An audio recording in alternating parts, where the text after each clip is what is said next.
Bonjour à tous et à toutes. Dans ce troisième vlog, ici toujours en direct de Mani PGC. Alors cette semaine, on a du lourd.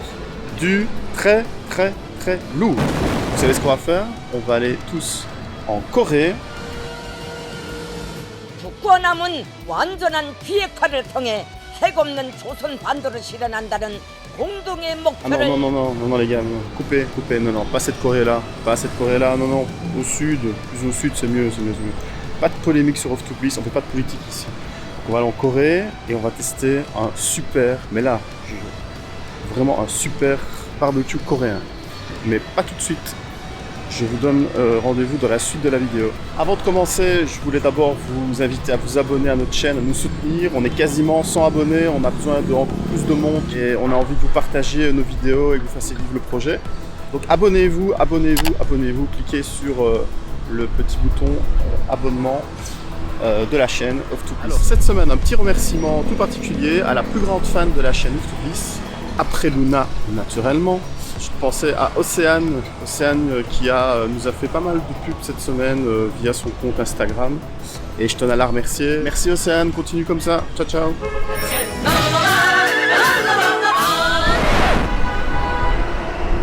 Alors, comment ça va en Belgique? Il paraît que le ciel est bleu, les oiseaux chantent, tout va bien.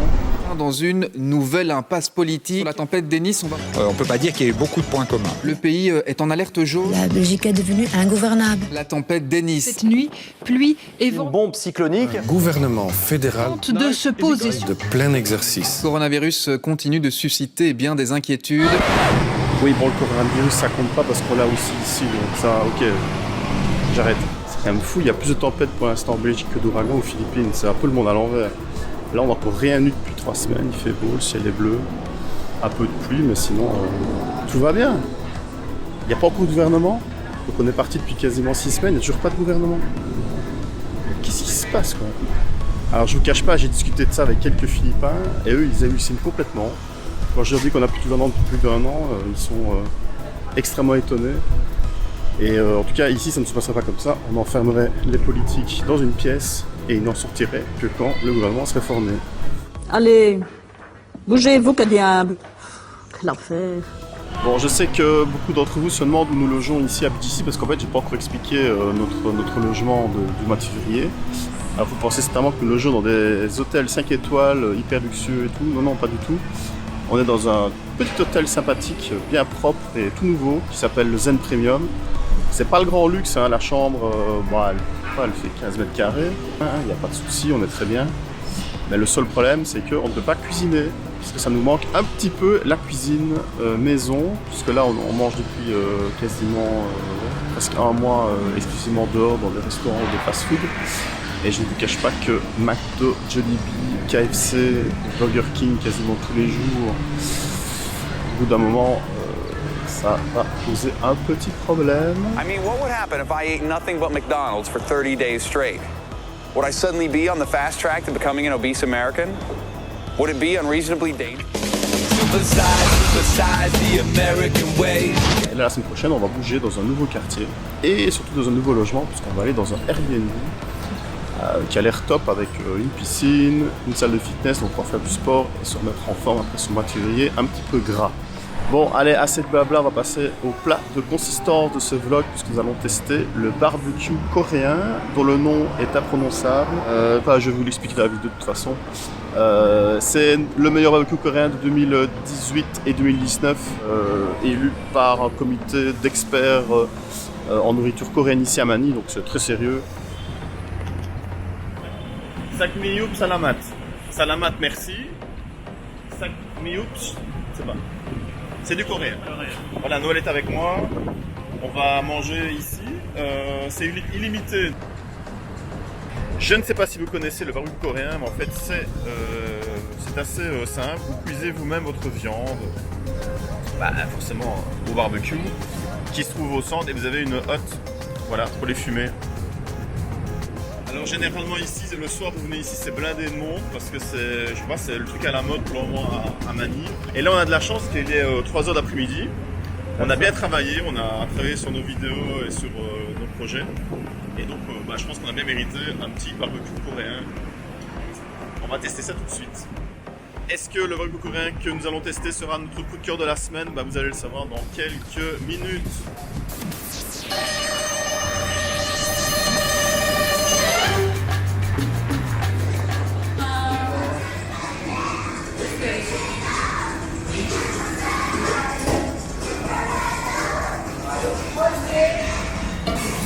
Ouais, donc surprise, quand on arrive, tout est déjà préparé en fait.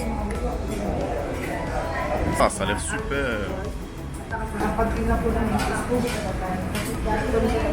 Ouais. Ouais, ok. Ok.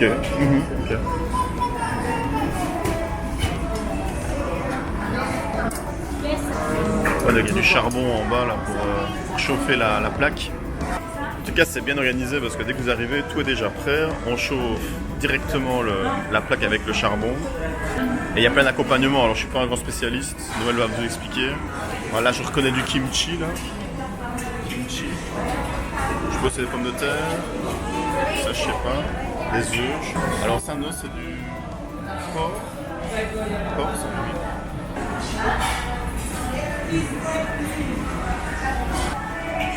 bœuf. Et le riz naturellement. Les feuilles de salade pour enrouler la viande. Et tous les accompagnements. Là, le principe, comme je vous expliquais, c'est de cuire vous-même votre viande. Hein, donc, bon, ici, c'est parfait pour les gros plans. Hein, ça, c'est miam, miam, miam. Il y a une petite soupe là, en accompagnement qui est très bonne. Bon, la viande cuit, mais en attendant, on peut quand même manger quelques accompagnements. Du chou, des pommes de terre, la viande. Ça, je viens de goûter, c'est une tuerie. C'est assez piquant, mais ça va. Pour moi, ça va. Et c'est hyper bon, c'est hyper bien assaisonné. C'est vraiment délicieux.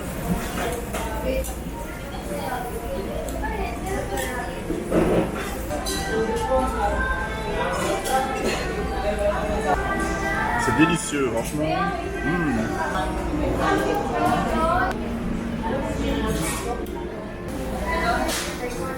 J'ai fait une grosse erreur, c'est pas de la graisse, c'est du fromage en fait qu'on fait fondre sur le barbecue. Et là, deuxième round, et là Noël a commandé du lard. Mélangé au fromage, ça a l'air super bon. Enfin. C'est vrai qu'aux Philippines, très souvent, les serviettes, ça ressemble plutôt à ça. On dirait des petits Kleenex, mais c'est hyper fin. Et ça, on n'a jamais compris pourquoi il n'y a pas une seule serviette un peu plus épaisse. Je crois qu'ils ont peur qu'on utilise trop de serviettes, mais là, c'est vraiment trop fin. Quoi. Et alors, au bout d'un moment, on change la plaque de cuisson parce qu'elle était trop sale. Et voilà, on est reparti pour un round. Bon, voilà, ça fait 1 heure qu'on est là. On a quand même mangé 3 plats, c'est ça, 3 ou 4 plats? On a mangé 4 plats. Des petits, hein. Ouais, et ça va, on est bien full. Maintenant, on ne mangera pas ça tous les jours quand même, parce que c'est quand même relativement calorique, on va dire. Et derrière nous, il y a quand même des petits jeunes là, qui ont déjà mangé une dizaine de plateaux. Je ne sais pas comment ils font. Ils ont un autre estomac que nous, apparemment. Très bon, mais pas beaucoup. Non. Voilà. Je pense que c'est une fois de temps en temps, c'est très bien.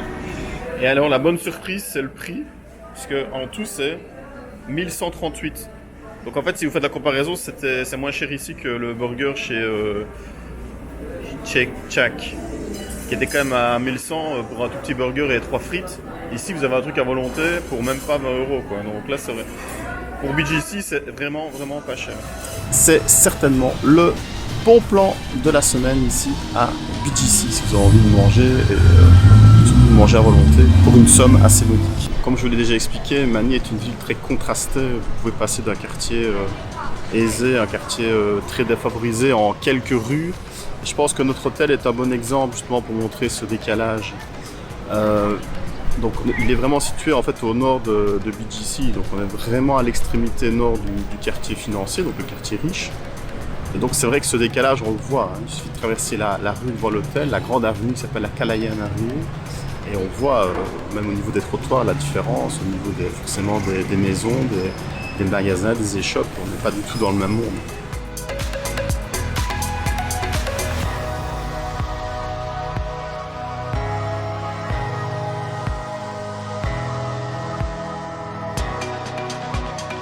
Je répète, si vous venez à Manille, faites vraiment attention au passage aux piétons. Nouvelle mesure visant à améliorer la sécurité des piétons. Le conducteur a l'obligation de s'arrêter. Ce n'est pas le piéton qui est prioritaire, mais c'est la voiture qui est prioritaire ici.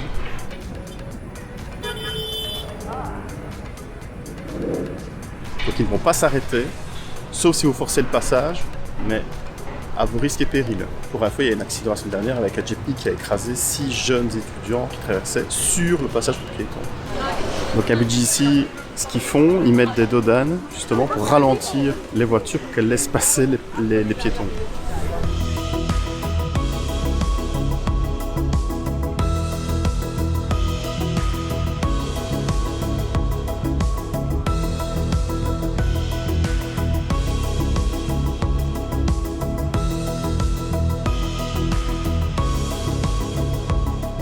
Voilà tout de suite la minute histoire hebdomadaire d'Off to Bliss. Aujourd'hui, un endroit particulier ici à BGC que je voulais vous présenter, c'est le cimetière américain.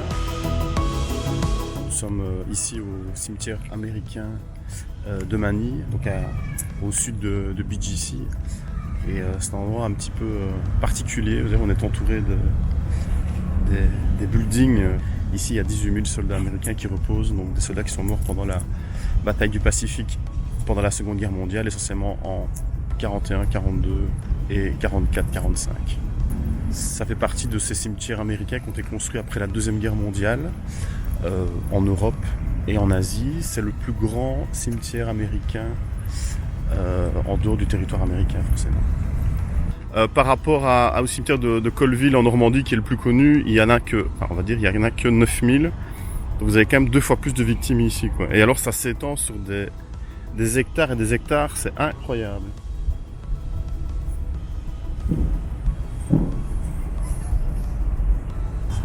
Incroyable la vue ici avec les buildings de BGC juste derrière le cimetière américain. Petit travail de mémoire comme toujours quand on voit toutes ces tombes, tous ces jeunes soldats là et qui sont morts loin de leur pays, qui sont enterrés loin de leur pays. Des gamins. Alors au sujet de l'histoire des Philippines, je vous en reparlerai prochainement, puisque la semaine prochaine nous serons dans le vieux Manille. Je vous expliquerai un petit peu l'histoire des Philippines à l'époque espagnole.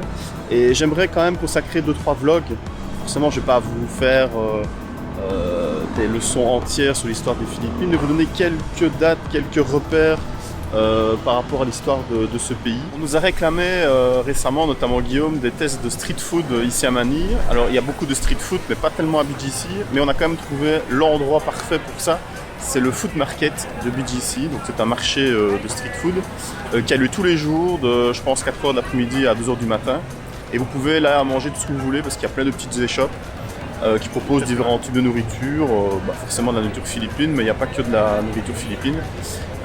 Et c'est pas mal, c'est un peu cher quand même, comptez plus ou moins 10 € par personne pour être rassasié, parce que ce sont des petites portions, mais sinon c'est vraiment pas mal, et puis vous êtes au pied des gratte-ciel, des buildings, donc c'est assez sympa, voilà.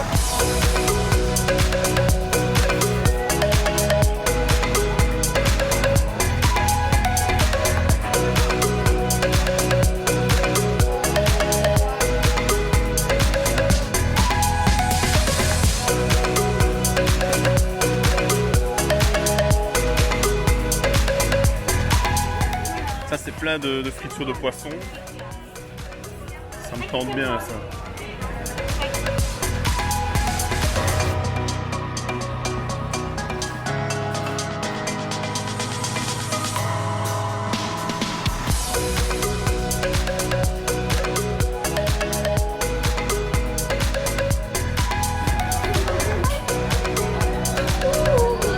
Voilà, on a pris plein de petits plats différents, hein. Il y a des pâtes forcément. Il y a des calamars frits, ça je sais pas ce que c'est, ne le expliquer. Il y a des brochettes de bœuf, je pense.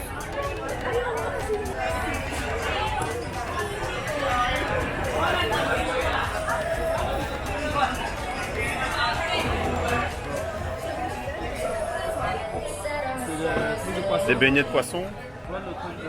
Ouais. Ça c'est du porc, bœuf, porc. Calamar. Ça c'est quoi ça? Chorizo. Chorizo. Peau de Peau de cochon. Peau de cochon frit. Ouais, chorizo, ils ont ça aux Philippines, il faut savoir qu'ils ont le nom chorizo ici aussi. Forcément de l'influence espagnole. Mais c'est pas du tout le même goût que le chorizo que l'on a en Espagne. Hein. C'est un peu très différent. Et toujours pour accompagner, il y a des sauces, mais il y a aussi le vinaigre forcément. Donc vous prenez votre calamar, vous trempez dans le vinaigre et voilà.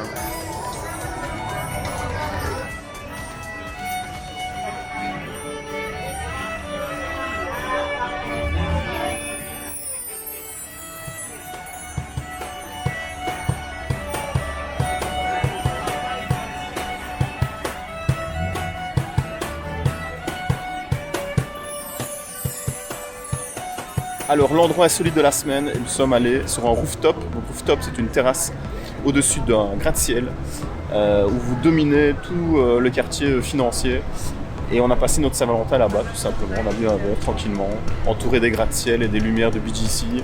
Vraiment un endroit fabuleux. Il ne faut pas avoir le vertige, on est quand même à quelques dizaines de mètres de haut.